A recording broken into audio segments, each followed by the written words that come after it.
Hello and welcome to Dragon Puppet. My name is Thomas and today we're talking about 6 things I love about Rogue Trader. So what is Rogue Trader? Well, it is one of the 5 role-playing games released by Fantasy Flight Games set in the Warhammer 40,000 universe. For those of you who don't know about the Warhammer 40,000 setting, very briefly, it is set in the far future where the human race has a galaxy-wide empire but is constantly at war with various alien races. The whole setting is very dark, gritty, and based around combat and fighting.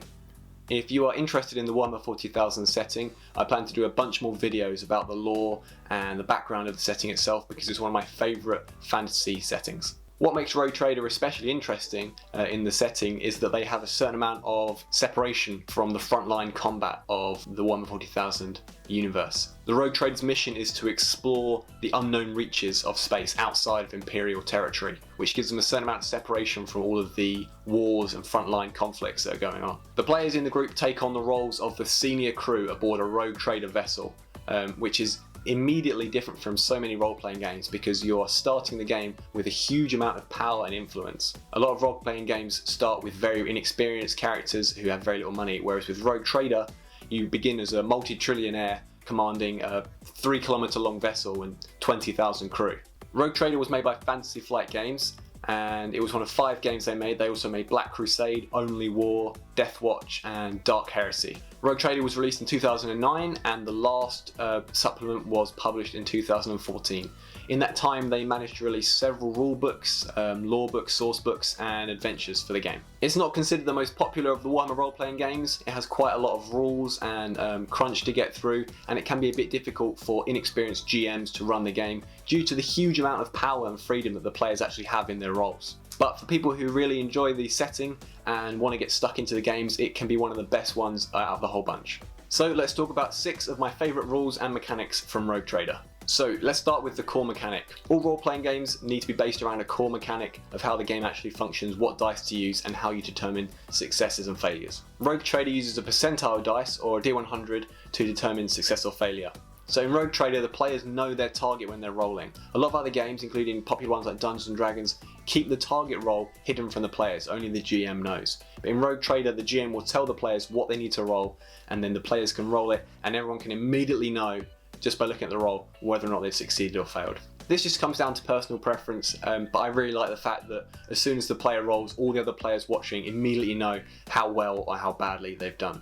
Which leads on to the second interesting thing about the core mechanic in Rogue Trader is that you can pass and fail by various degrees. Again, if we compare it to Dungeons & Dragons, where the rolls are just pass or fail, in Rogue Trader you actually have various degrees of success or failure, depending on how far over or below the target you went. This can be reflected in the role-playing aspect, but also in the actual mechanics, especially when it comes to combat. How many degrees of success you achieve reflects how many attacks you get to do. This means that players are rewarded for getting really good rolls or punished for really bad rolls, rather than just succeeding or failing. Moving on to the second thing that I love about Rogue Trader, it's the leveling and experience system. So in Rogue Trader, after every session, as with lots of role-playing games, the GM assigns experience to the players, but unlike a lot of other games, in Rogue Trader you can immediately spend that experience on advances and improving your character. A lot of other role-playing games have a leveling up system where you don't actually get any advances until you level up, whereas in Rogue Trader it happens after every session. You just move in small increments. I really like this because it means that players can update and customize their characters at the beginning or end of every session, and they're always progressing and they're always changing. Again, if we compare it to Dungeons & Dragons, when you level up, most of the things that improve on your character are already decided for you, whereas in Rogue Trader, you can spend your experience points on various different things. This means you can begin customizing and personalizing your character straight away from the first session. So there is a leveling system in Rogue Trader, but the leveling up doesn't give you extra abilities. What it does is give you access to more things to spend your experience on. The only way you improve your character is by spending experience points. Like I said, this is great because it means that characters are progressing and advancing after every session, and they're constantly getting new abilities as the game goes on, rather than every few sessions there's a leveling up and everyone kind of levels up at the same time. With Rogue Trader, everyone's constantly moving and changing their character, and it's really exciting. Okay, the third thing that I think is really fun about Rogue Trader is creating your ship. So in obviously all role-playing games, there's character creation, where you build up your character, you assign stats and abilities to your character. But in Rogue Trader, there's one extra step where the group has to come together after they've made their characters and build their ship. So it's kind of like character creation, but for a ship. Now the ships in the Warhammer 40,000 setting are massive. You're probably going to begin with a ship that's 2, 3 or 4 kilometers long with tens of thousands of people aboard and massive guns that can level cities from orbit. So making the ship is a hugely important and fun experience for the players to do. And more importantly, it brings the players together. Although ideally you want players to build their characters based on each other and work together to build characters that work together, sometimes the character creation process can be quite individual. The ship creation process brings all the players together to work together and compromise and discuss what kind of group they want to be. This is really good because it means the players begin to bond and work towards a shared goal even before your first adventure. Does your group want to focus on stealth? Does it want to focus on weapons, speed, strength, armor?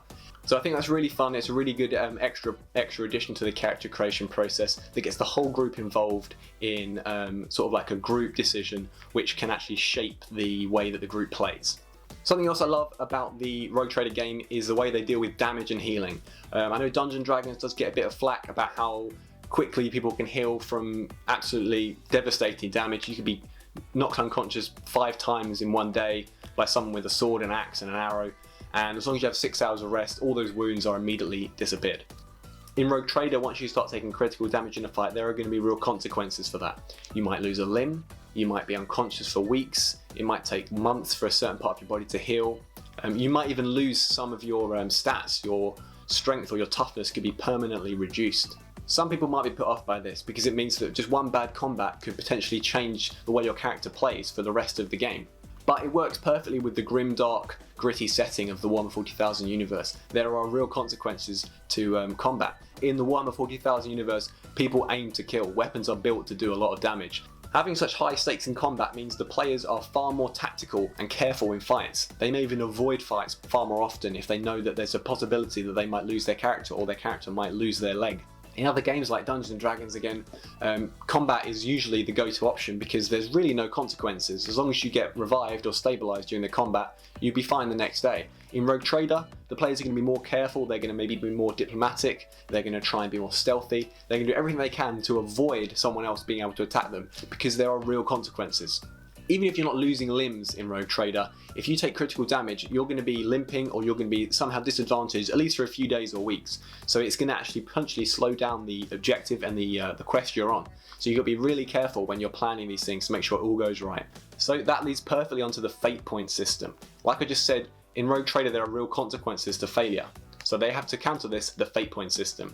This means that players can nudge fate in their favour for really important decisions or parts of the story. Every player has a few fate points that they can spend each session and they get renewed at the beginning of the next session. These can be used to improve rolls slightly or give you re-rolls, and it just allows the players, when they really want something to go well, they can improve their chances.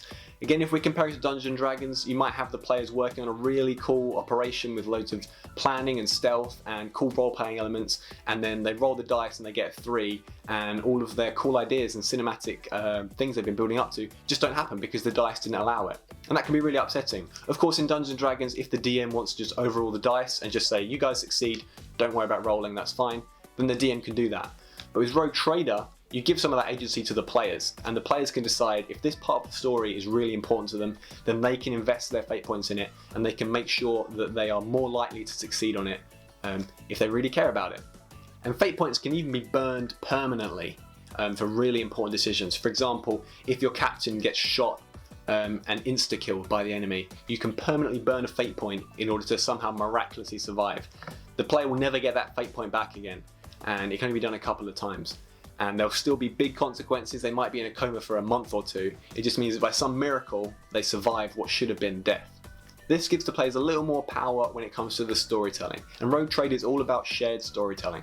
So when the players can decide where they think the story should be going and when they think certain things are more important, they can use their fate points to push the story forward in a way that they think will be really cool and cinematic for the whole group. So the last thing we're going to talk about is quite grim-dark, and it's very setting specific, and that is the corruption point system. So for those of you who don't know about the Warhammer 40,000 setting, there's this thing called the Warp, which is sort of like a parallel hell-like galaxy that exists as a different reality, and it's infested by spirits and demons of chaos and the power of corruption, which can slowly warp humans and all kinds of other aliens into the service of chaos. And the corruption scale measures how corrupted your player characters are becoming, not just in their ethics and their morals, but also physically being corrupted by chaos. So the scale goes from 0 to 100, and when the character reaches 100 corruption points, they become unplayable and you can no longer use that character. They become so corrupt to the point they are no longer in control of their own actions. And this scale only goes in one direction. So if you gain 2 corruption points in an adventure, you can be pretty sure you're not going to get those 2 corruption points back again. You've just gone a little bit further down the slippery slide down towards chaos. This is really cool because it builds into the whole idea of you either die a hero or you live long enough to see yourself become the villain. In D&D, as long as you can keep your character alive, there's nothing to stop you playing that character forever. Whereas in Rogue Trader, there is this constant corruption in the background. Even if your character is kept alive, they're going to be slowly teetering towards corruption, and eventually you're going to want to go out in a blaze of glory rather than succumb to that corruption. I think this works great for 2 reasons. Firstly, it fits in perfectly with the setting. The constant fear of chaos and the inner battle against corruption is a huge part of the setting. And number 2, I think it provides a really fun role-playing incentive for the players because they're constantly considering whether or not this action might actually have corrupting side effects. And they're constantly keeping an eye on their inner sort of spiritual corruption, which is really interesting. And not a lot of games have a similar mechanic where players are actually slowly being corrupted by their power and by their influence. It means that players might consider a heroic death for their character in a far more favourable light than in other games. Parting with the character can always be a very difficult part of a role-playing game, but in Rogue Trader, perhaps a heroic death in battle is the better option. So that's corruption, a really cool incentive and potentially an interesting role-playing element that pushes players towards certain objectives more than others. So those are 6 of my favourite things to do with Rogue Trader. There are many more and I plan to do a whole bunch more videos about Rogue Trader going forwards. If you've ever played Rogue Trader, let me know in the comments what your favourite part of the mechanic is. And if you've not played Rogue Trader, let me know what of those 6 things sound the most fun to you. Thanks so much for watching and getting to the end. If you like this video, let me know. And if you want to see more videos like this, then stick around and I look forward to seeing you at the next video.